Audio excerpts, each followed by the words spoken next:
comment tu te sens? Hello, bah écoute, ça va. Bali, c'est très intense, comme j'ai pu te le dire tout à l'heure. Ouais. Mais je me sens bien. Au fond, franchement, je me sens bien. Tu as rallongé ton... J'ai rallongé mon séjour de 1 mois de plus sur 3 semaines de base. Donc je reste 1 mois et 3 semaines. Ok. Et c'est cool. Génial, franchement. Je suis trop contente de te voir ici. Mais oui, on Ça va s'était être trop rencontrés bizarre. à Nice, c'est vrai, ça fait bizarre de te revoir là. Tu es du coup donc coach en pitch et en prise de parole. Ouais. Tu fais ça depuis combien de temps du coup? En fait, là, en ce moment, on va dire depuis 2 ans, mes activités, c'est plutôt autour du développement de business avec une expertise dans le pitch et la prise de parole pour les femmes entrepreneurs et la prestation, enfin celles qui font de la prestation de service beaucoup plus. Et je fais ça, je suis à mon compte depuis 4 ans et demi, 5 ans. D'accord, c'est très bien. Donc Ouais. ça s'est bien développé, je dirais, depuis, Oui, depuis 4-5 oui, ans. oui, clairement. Ok, Ouais, trop bien. ouais. Trop bien. Ouais, ça a bien bougé. Tu m'avais dit que tu aimais beaucoup lire, que tu avais lu pas mal de livres sur le développement personnel, Ouais. la psychologie, tout ça. Et tu m'as partagé un livre qui t'a particulièrement touchée. Oui. Est-ce que tu peux me partager et nous partager du coup le titre du livre que... Oui. Le livre que j'ai choisi, c'est vraiment un best-seller dans le développement personnel. Je pense que les 3/4 des personnes l'ont lu. C'est Ta deuxième vie commence quand tu comprends que tu n'en as qu'une. Je pense qu'il a de secret pour personne qui, en tout cas, a commencé un cheminement en développement personnel. Mais c'est un livre qui m'a vraiment profondément marquée. Et puis en plus le titre en dit long. Moi je ne l'ai Bah, pas lu ouais. pour le coup, mais c'est un titre qui m'a accrochée et je me suis dit waouh, c'est vraiment ce que je ressens en ce moment. Sur le fait que j'ai bougé, je suis partie à Bali justement pour ça, parce que j'aimerais Ouais. changer de vie, tu vois. Et du coup, ça me parle beaucoup. C'est l'auteur Raphaël Giordano qui a écrit ça, Oui, c'est sous ça. forme de roman, c'est ça? Oui, c'est un Ok. roman. Mais en fait, rien que le titre, je trouve que c'est déjà une prise de conscience à lui tout seul, Oui, c'est ça. tu vois. Mm. Donc, et là, tu es là, tu te questionnes sur vraiment les mots, chaque mot. Et là, tu te dis, mais ouais, en fait, j'ai qu'une vie. Mais oui. Putain, mais waouh, vite. Enfin, vite. Moi, c'est un peu mon truc, vite, vite, vite. Mais ouais, c'est ça. Ça m'a. Déjà, rien que le titre, déjà, c'est une prise de conscience. Et puis après, tout au long du livre, il se passe plein de choses. Et voilà. Je pense pas que j'étais la cible première. En tout cas, je suis pas sûre que Raphaël avait une cible en tête. Mais en tout cas, ça a été designé pour certaines personnes qui pouvaient se reconnaître. Je pense pas que j'étais la cible à ce moment-là exacte, qui pouvait totalement se reconnaître. Mais en tout cas, ça m'a bien marqué ça m'a bien marqué pour changer des choses dans ma vie.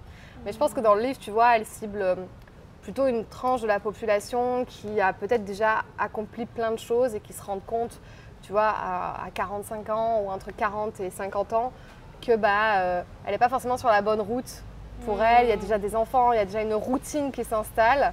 Parce que moi, je ne l'ai jamais vraiment eu. Donc c'est pour ça que je ne pense pas que j'étais la cible première. Ok. Mais en tout cas, il m'a quand même marqué pour autant. Donc au final. Tu l'as lu quand, ce livre? Eh bien écoute, dis-toi que c'est mon premier livre que j'ai lu quand je travaillais encore dans l'hôtellerie-restauration et que je voulais vraiment me sortir de ce milieu-là. C'était dans ma chambre à Lausanne, puisque je travaillais dans un hôtel, dans un palace. Et dans ma chambre, on était 2 par chambre, dans une chambre de 8 mètres carrés, tu vois. Ah wow, ok. On est avec 2 lits simples et je me souviens, il était vraiment posé sur mon lit tout le temps. Et c'était en 2018. Ah, donc ça remonte un petit peu quand Ça même. remonte un petit peu quand même, ouais. D'accord. Ça fait partie des premiers livres que tu as lus du Ah coup oui. dans le développement personnel? Ouais, Ok. c'est un des premiers. Après, j'ai très vite enchaîné sur les Tony Robbins et sur Ouais. le pouvoir de la confiance en soi, Brian Tracy, tout ça. Mais je pense que ouais, c'était je pense que c'est même le tout premier livre, hein, Que à tu mon as avis. lu. Ok. Et du coup, tu m'as dit que c'est sous forme de roman. Est-ce que tu te souviens de l'histoire du personnage, l'histoire du livre en fait? Je me souviens pas de tout, mais je sais que c'est l'histoire de Camille, Ok. qui est une femme dans la quarantaine, qui a un enfant et qui, je crois qu'elle a, je sais pas, oui, je crois qu'elle a un enfant. Mais en tout cas, à un moment donné, elle a un accident et pendant cet accident, elle rencontre un monsieur qui est un routinologue. Elle ok. découvre ce métier, puis il lui commence à lui poser des questions puissantes, des questions un peu de coaching, des questions puissantes, qui vont l'amener vers une réflexion, et puis il lui laisse sa carte, et puis il lui dit, si jamais le cœur vous en dit, retrouvez-moi à cet endroit. Et puis un beau jour, elle se dit, je vais quand même y aller, parce qu'il se passait plein de choses dans sa vie. Tu sais, la routine, quoi. Ouais. La routine, puis elle commençait à se poser des questions, puis tu vois, les étapes de la vie où tu te retrouves avec... voilà, là par exemple il y avait l'accident, après il y a eu un autre truc, enfin plusieurs choses qui s'enchaînent et tu te dis mais pourquoi tout ça, ça m'arrive. Enfin, je pense elle est arrivée à un point dans sa vie où elle a commencé à se dire, se poser un petit peu des questions. Et du coup, par curiosité, elle est allée voir ce mec, donc le routinologue, c'est de la curiosité. Et de là, tout a commencé, un processus, un cheminement. Et il lui a bien fait comprendre que c'était une vraie transformation, ou en tout cas qu'elle allait mettre en place des choses pas à pas pour se développer personnellement et changer les choses dans sa vie et se rendre compte de plein de choses. Ah waouh! Et comment tu pourrais faire le parallèle avec ta vie quand justement tu travailles dans l'hôtellerie, tu as lu ce livre, quelles ont été les étapes de lecture, la prise de conscience ah ouais là j'ai vraiment envie de changer de vie quoi, de plus être dans l'hôtellerie. Clairement en fait, parce que du coup les questions que le routinologue ou alors les phrases impactantes, mais je peux même pas t'expliquer tellement. Il y a un autre livre, je sais pas si quelqu'un te l'a présenté déjà dans ton podcast, mais qui s'appelle Kilomètre Zéro. Oui, je l'ai lu aussi, celui-ci. Tu vois, c'est du même, enfin c'est pas du même genre, mais c'est du même genre. En tout cas, tu as des phrases punchline, des phrases prise de conscience ou des questions aussi où toi tu es là, waouh, ok, je me prends ça dans la gueule. Et du coup, ça remet beaucoup de choses en question dans ton quotidien et ça commence à poser les premières pierres. Et en effet, en fait, dans le même temps, donc il y avait ce livre et ce que je vivais à côté, donc j'étais dans l'hôtellerie. Et dans le même temps, ma maman a acheté une formation en ligne quand elle a vu une vidéo sur YouTube pour se former sur l'IMO, la bourse, le business en ligne et je sais plus quoi. Et en fait, en gros, dans la formation, il y avait des journées de séminaire à Paris. Et en même temps que je lisais ce livre, j'allais dans ces journées de séminaire, j'y suis allée une fois et là je vois 3000 personnes on fire avec des coachs, genre je rencontre David Laroche, Cédric Anissette, enfin un peu tous ces gens-là sur scène machin. Et je me dis mais qu'est-ce que c'est que ce monde parallèle? J'ai loupé un épisode là, il se passe un truc que j'ai pas capté, plus le livre. Et là je commence à remettre tout en question et je me dis oui en fait j'ai qu'une vie et à partir de ce moment-là je vais tout changer. Et vraiment, il y a eu ça et une question puissante qu'on m'a posée juste après dans la foulée en 2018 aussi. La question c'était quelle femme t'as envie de devenir? Là j'ai eu une vision tu vois, d'une nana à la quarantaine machin. J'ai dit je veux aller vers cette vision et de là ça y est c'était fini. J'ai posé ma DEM en 2019. On m'a offert une autre opportunité que j'ai prise pour un petit peu me sortir de l'hôtellerie-restauration. Et tout de suite j'ai lancé mon business. Wow, ça je me suis plus arrêtée. Ça s'est fait rapidement. T'avais quel âge quand t'as eu cette prise de conscience, tu t'en souviens? 28. 28, ok. 28, 29. Et un an, 2 ans après, t'as vraiment réussi après, à mettre en place. tu mets du temps parce que 2018, tu lis le livre, tu vas dans les séminaires, tu captes qu'il y a un monde parallèle, tu te dis, bon, est-ce que c'est pas une secte, tu fais tes classes, machin. Puis en fait, tu dis non, moi j'ai bien envie de rentrer dans ce monde-là. Et puis comme du coup, je faisais beaucoup de théâtre, tu vois, je faisais pas mal de théâtre, donc j'avais repris le théâtre pour continuer à devenir comédienne et tout ça. En fait, je me suis dit, tiens, comme il y a le mot coaching qui n'arrêtait pas de popper à droite à gauche dans les séminaires, et le routinologue, finalement, c'est un peu comme un coach en dev perso, tu vois, dans le livre de Ta deuxième vie commence quand tu comprends que tu n'en as qu'une. Bah, je me suis dit, tiens, je pourrais commencer avec le coaching en prise de parole. Donc en fait, tu vois, enfin, c'est pas venu à moi spontanément, on m'a laissé l'opportunité. Donc quand j'ai quitté l'hôtellerie, on m'a donné l'opportunité de devenir professeur de théâtre dans une école. Et là, en même temps, le mec me dit, t'as trop un truc de coach. Je dis quoi hein? Enfin, je comprenais pas tout, tu vois, ce qui se passait. Mais je savais qu'il y avait un changement qui allait se produire. Et puis syndrome de l'imposteur de malade, genre, enfin, coach de quoi, pourquoi faire? Et de là, quand il m'a dit ça, j'ai dit, en fait, il m'a donné confiance en moi. Et là, je me suis dit, ok, bah, je vais lancer mon auto-entreprise sur le coaching en prise de parole en public. Et ça s'est fait comme ça. Et tu avais des facilités justement à prendre la parole, tout ça, grâce au théâtre? Oui et non. En fait, il y avait en théâtre, oui, tu pouvais me mettre devant une scène de 300 personnes pour jouer un rôle, ok. Mais donner une conférence, prendre la parole en public, me montrer devant des gens, etc. Non, pas encore, pas à ce stade-là, pas à 28 ans. Pourquoi? Enfin, j'étais plus à l'aise, j'avais compris des choses sur moi. Pourquoi? Parce que je pense que je n'avais pas encore fait le vrai travail d'introspection et de dev perso qui fait qu'aujourd'hui, si je te parle là à l'heure actuelle, on est en 2025, le regard des autres, je l'ai largement dépassé, mais sur des petits trucs encore, il peut y avoir des choses qui restent, mais j'ai fait un travail énorme. La confiance en moi, l'estime de moi. Enfin, tu vois, si je me trompe sur scène, aujourd'hui, là, maintenant, si j'ai un blanc ou quoi, je m'en contrefous, tu vois. Je vais savoir rebondir, je vais en rigoler, je vais pas être là. La chose, Et en fait, ma mission, elle est tellement plus puissante que ce que pensent les autres que, enfin, tu vois, sur les réseaux sociaux ou quoi, on peut me juger, on peut m'envoyer des trucs. Et d'ailleurs, je pense que c'est aussi pour ça que il m'arrive rien, que j'ai pas de haters, tu vois, ou de gens qui viennent me donner du mal, parce que je pense qu'en fait, je m'en fous tellement que... Il le remarque. Peut-être, j'en sais rien, je sais Il le pas. remarque que ça va pas te toucher, donc bon, bah, ça sert à rien d'essayer. Alors qu'au début de l'entrepreneuriat, du coup, 2018, Ouais. 2019, 2020, enfin, je me suis vraiment lancée, on va dire, officiellement en 2020, vraiment à temps plein, à 100% pour moi. Mais là, non, tu vois, j'avais pas encore fait le chemin. Mais l'entrepreneuriat est un chemin de développement personnel. Même encore maintenant, je pense qu'il y a encore plein de choses à saisir. C'est un chemin, comme tu dis. Donc, Mes premières confs, elles n'étaient pas aussi bien que maintenant. Et celles de maintenant ne seront jamais aussi bien que celles dans 3 ans, puisque c'est toujours un flux continu, en fait, tu vois. Ok. Et en quoi ce livre, du coup, t'a aidé? Est-ce que tu as vraiment le point essentiel du livre qui t'a vraiment, qui t'aide encore aujourd'hui? Il n'y a pas un endroit en particulier, mais je te dis, c'est toutes ces phrases de prise de conscience, c'est toutes ces questions que je me posais à moi-même. Je pense que je devrais retrouver, mais je pense que j'avais pris un papier, un stylo et j'avais dû noter dans un carnet et je devais, à mon avis, y répondre. Parce que j'étais vraiment dans ce travail introspectif, tu vois. Je n'étais pas juste passive à lire un livre et dire « Ah, cool, il est bien, machin. » Non, j'étais vraiment à fond dans le travail, tu vois. Et donc, je prenais, je rédigeais, je répondais aux questions.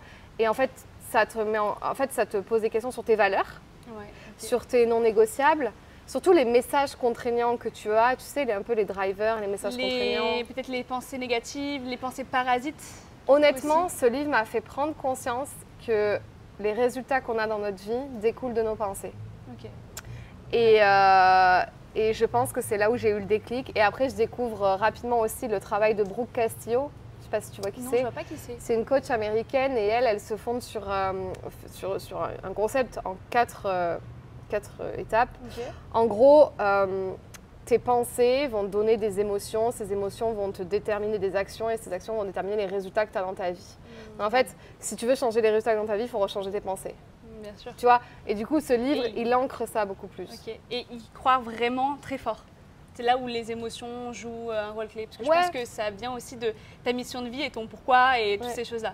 Il y a y croire très fort et il y a faire le vrai changement.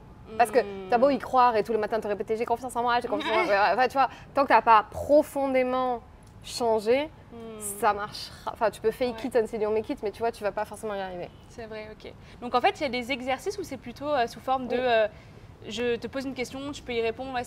Comme il donne les exercices à Camille, le routinologue, du coup, tu peux aussi les faire, pour toi-même. Et je pense que c'est pour ça que ce livre a été un best-seller et que tout le monde l'a lu et machin, parce que en gros, ça a forcé les gens et surtout qu'il est arrivé un peu dans la même période que le Covid et machin. Donc tu vois, tout le monde a commencé à se poser des questions sur qui il est, sur sa vie, sur est-ce qu'il est vraiment heureux.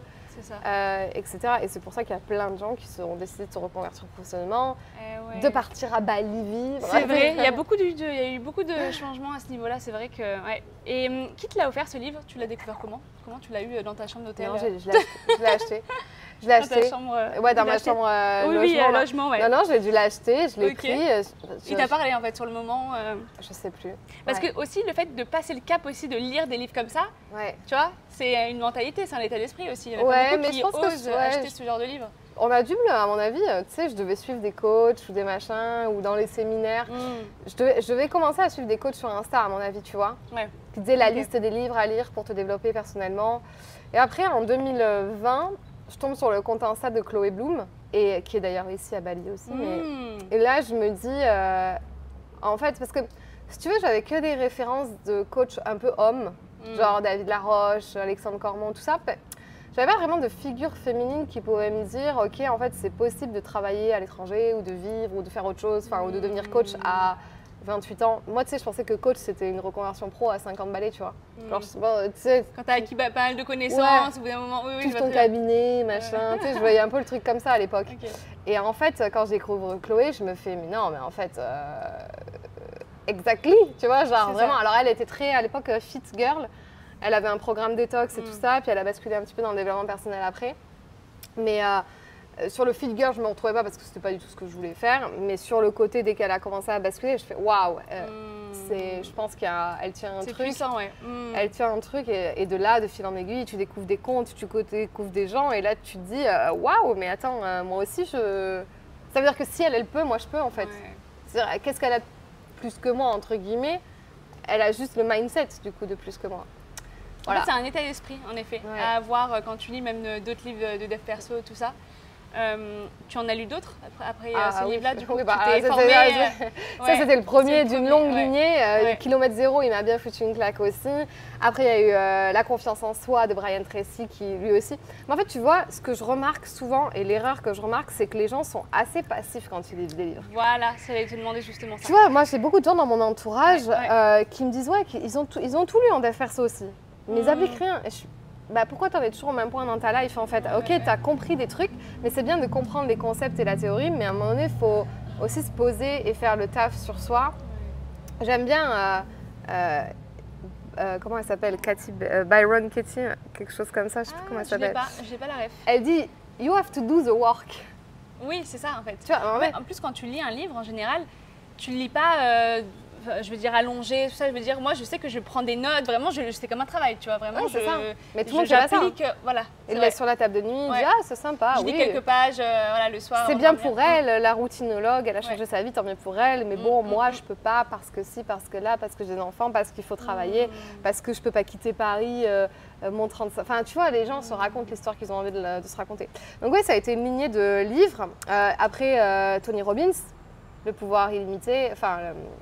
pouvoir limiter, tous les livres de Tony. Après, il y avait La confiance en soi tout court de je sais plus qui. Après, j'ai commencé à avoir des livres audibles, tu vois. Et audible, j'aimais bien parce que... Enfin, audio, sur Audible. J'aimais bien parce que je trouvais que ça me faisait gagner du temps aussi. Bien sûr, aussi. Et après, je pouvais prendre des notes en même temps que j'écoutais, tu vois. Et ensuite, j'ai un peu switché, on va pas se le cacher, un peu livre business. Eh oui. Tu vois. Après, il y a eu La semaine de 4 heures, L'effet cumulé. Ouais. Bref, tous les livres de base, quoi. Je pense que... Les Robert Kiyosaki, Père riche, Père pauvre, blablabla. On avait plein. Je pense qu'au début, justement, c'est bien de lire des livres qui t'ouvrent en fait ton état d'esprit, Ouais, qui te fait changer d'état d'esprit. Et après, tu peux te spécialiser dans les domaines comme toi, par exemple, même le pitch, tout ça. Peut-être que tu as lu aussi des livres en rapport avec ton secteur d'activité. Tu sais quoi? Même pas. Même pas? Même pas trop.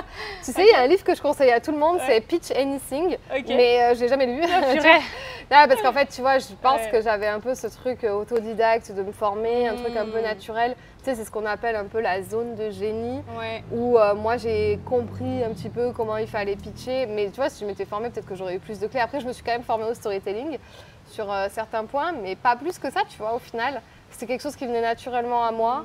J'ai lu 2-3 concepts sur le pitch, mais... Sur le tas, en fait. C'était venu sur le tas quand tu as pratiqué.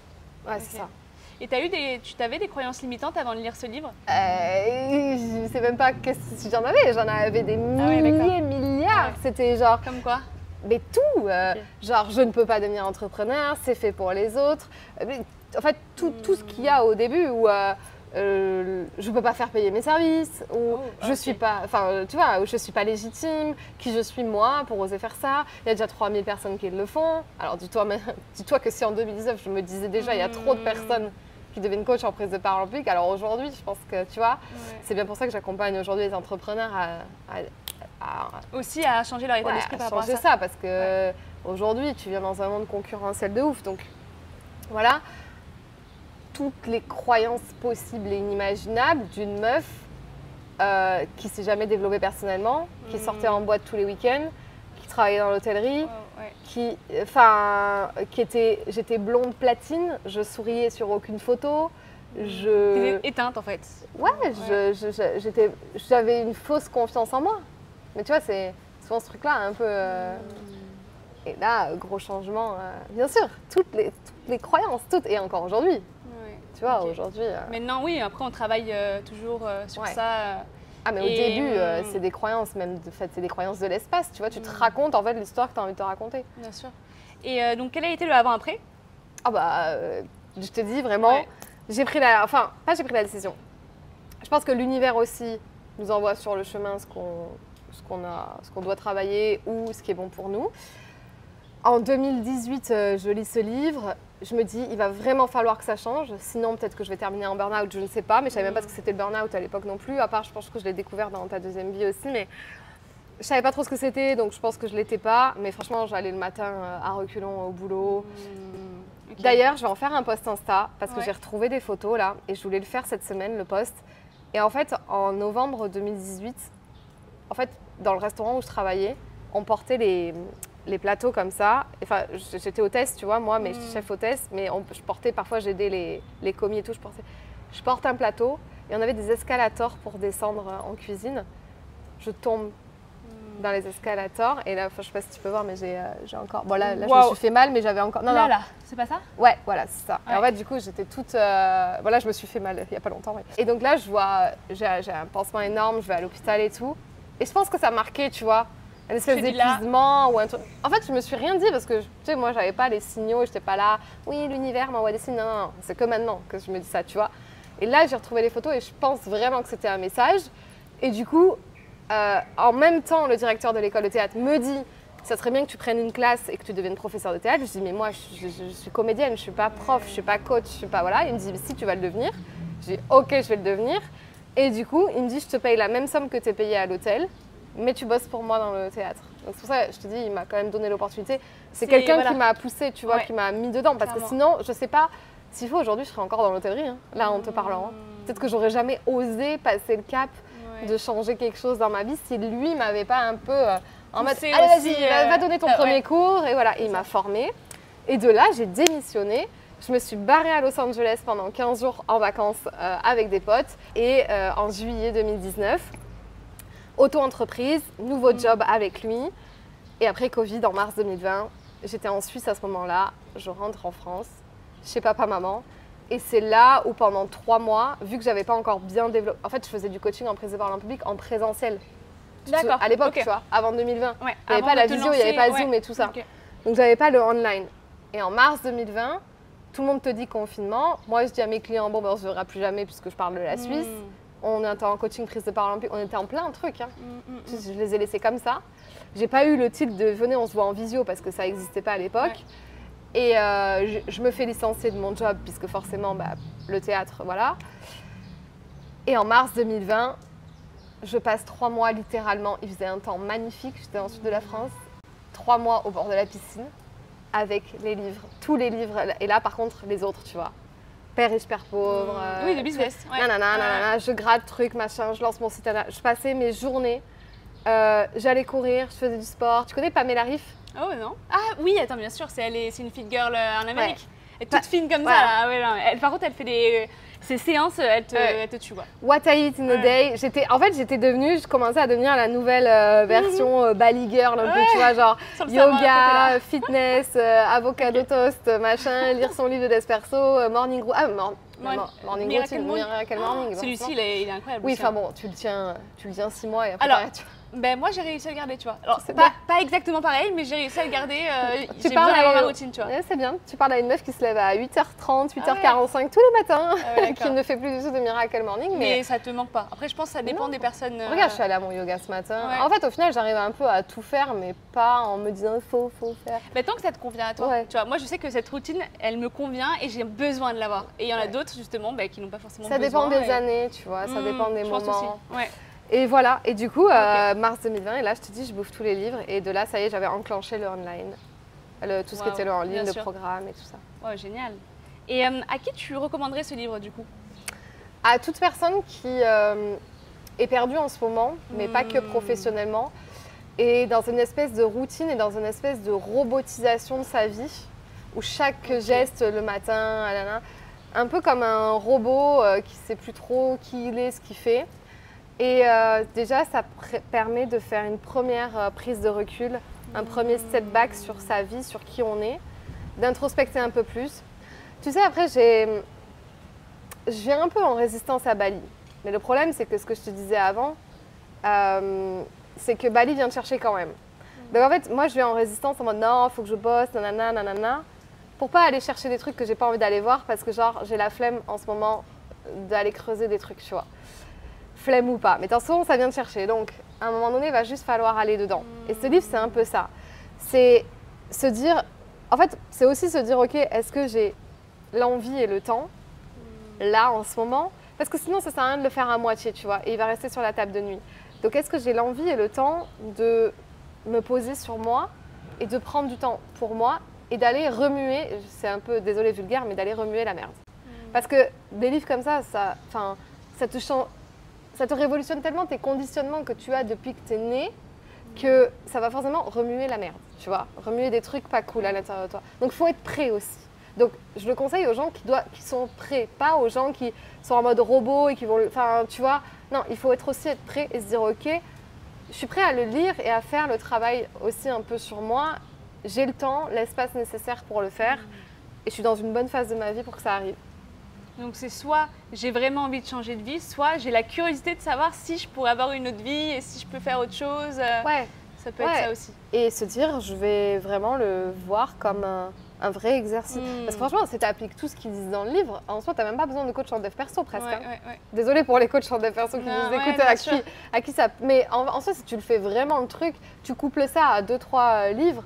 Après, de toute façon, on le sait, hein, toutes les réponses, elles sont dans les livres, dans les vidéos YouTube. Enfin, tu vois, en soi, même pour le business, on n'a pas forcément besoin. Je pense que le coach, c'est vraiment là pour les personnes qui ont besoin d'un accompagnement, tu vois. Et t'en as d'autres qui arrivent à justement bosser sur eux avec les livres et qui n'ont pas forcément besoin de l'accompagnement. C'est ça. Si tu es très autonome, c'est un livre, c'est tu vas à la fac, VS, tu vas dans une école privée, tu vois. Un coach, tu vois, ça va te pousser, nanana, alors que le livre, bah, tu dois en fait, il faut que tu aies un switch de mindset, c'est-à-dire que tu te dis, bah, là, je veux changer ma vie. En fait, en gros, il faut que tu aies une motivation qui arrive ou un why très, très profond tout de suite qui va te permettre de, comme moi j'ai pu faire, tu vois, de faire le taf en me disant non mais là, rien ne m'arrête, tu vois. Et pourtant, les croyances des uns, des autres, des parents, des machins, mais non, mais un coach, mais qu'est-ce que tu fais? Et en fait, tu sais, c'est genre un espèce de truc où tu es inarrêtable. Et après, j'ai pris un coach, bien sûr. Et après, voilà, tu vois. Mais sur le moment, tu as juste lu le livre et ok. Et tu te souviens d'autres passages que tu aimerais nous partager en plus, dont on n'a pas forcément parlé, qui t'ont parlé ou qui peuvent parler à d'autres personnes justement? J'ai pas une très bonne mémoire, mais j'ai revu quelques notes. J'ai pas de passage en particulier, mais c'est vraiment des phrases. Je sais pas si on pourra peut-être les noter dans la description, parce que là comme ça... Si, mais j'ai une très mauvaise mémoire. Mais on pourra les noter dans la conversation, enfin dans la discussion. Une mémoire de poisson rouge de ouf, je te jure. Mais en fait, est-ce que c'est vraiment important de se souvenir des choses? C'est juste qu'est-ce que ça m'a provoqué, qu'est-ce qui m'a... Est-ce que ça m'a profondément changé ou pas? Oui, donc du coup, c'est ça qui compte au final. On se souvient, enfin moi je trouve, en tout cas moi je me souviens rarement. Tu sais, il y a des gens, ils ont trop de facilité à te sortir des citations. Moi je me souviens plus, pareil. Ça me demande un effort de ouf. Où il faut prendre des notes, tout ça, tu vois. Parce que sinon c'est compliqué. Là j'ai envie de faire un test que j'ai jamais fait, mais en fait on est avec mon ami Iman et j'aimerais que tu me partages si tu as une question que tu aimerais poser à Fanny par rapport à ce livre, que tu aimerais approfondir. Mais moi je dirais, est-ce que tu en lirais d'autres? Ouais, en fait, bonne question. Très bonne question parce que ça a posé les bonnes premières pierres. Mais d'ailleurs, c'est marrant, parfois il faut souvent relire des années après et on comprend mieux des trucs qu'à l'époque. Parce qu'à l'époque, je lisais avec mes yeux tout neufs et mes croyances et mes conditionnements et tout. Là, moi qui ai fait un travail sur moi, je pense que je le percevrai différemment aujourd'hui. Mais je sais pas comment te dire. Aujourd'hui, je suis plus dans une ambiance business, tu vois, à comprendre des trucs sur ça. Un peu moins de dev perso, mais par contre dans le même genre, c'est vrai que Kilomètre Zéro, enfin c'est pas le même genre, mais ça reste romantisé. Laurent Gounel aussi, moi j'aime beaucoup Laurent Gounel. Se faire des petits shots comme ça de temps en temps, je pense que c'est pas mal. Mais c'est vrai que quand on est dans le business, après, je trouve qu'on est un peu... T'as moins de temps, on commence à être biaisé, tu vois. À vouloir lire que des trucs sur le business, à écouter que des YouTube, des podcasts sur le truc business, machin. T'as fait le travail sur toi, tu t'es reconverti, puis t'es en mode, allez, c'est bon, le truc, il est réglé, allez, on change maintenant. Mais je devrais. C'est une bonne question. Et du coup, je me dis, je devrais plus lire des trucs comme ça. Et je pense qu'il y en a plein en plus. Eh bien écoute, je te remercie Fanny pour cet épisode. C'est trop bien. Où est-ce qu'on pourrait rediriger les personnes qui nous écoutent? Sur Insta, Fanny l'Esprit Coach. D'accord. Fanny l'Esprit étant mon vrai nom. Oui. C'est ce qu'on me demande tout le temps. Si j'ai pas fait un jeu de mots, non, je m'appelle Fanny l'Esprit. Et voilà, et c'est tout. Et sur ma chaîne YouTube ou sur mon podcast s'appelle Success et j'interviewe aussi des personnalités inspirantes. Génial. Plutôt sur le business et sur l'entrepreneuriat, l'entrepreneur derrière son biz. C'est intéressant aussi pour le coup, c'est vraiment très intéressant. Parce que en fait, parler de la thématique de l'entrepreneur, c'est sympa, tu vois, mais moi je préfère m'intéresser à lui et comment il développe son Complètement. business, tu vois. Mais c'est la même chose avec le podcast, tu vois. On parle de livre, mais c'est plutôt toi, comment tu l'as interprété ce livre-là, comment il t'a impacté, tu vois. C'est ça qui est intéressant aussi. Oui, c'est ça. C'est pas un résumé de livre, on peut pas le résumé du livre, tu vois. Non, non, mais c'est top ton podcast. Merci beaucoup. Merci pour votre écoute et à très bientôt, Fanny. À très bientôt.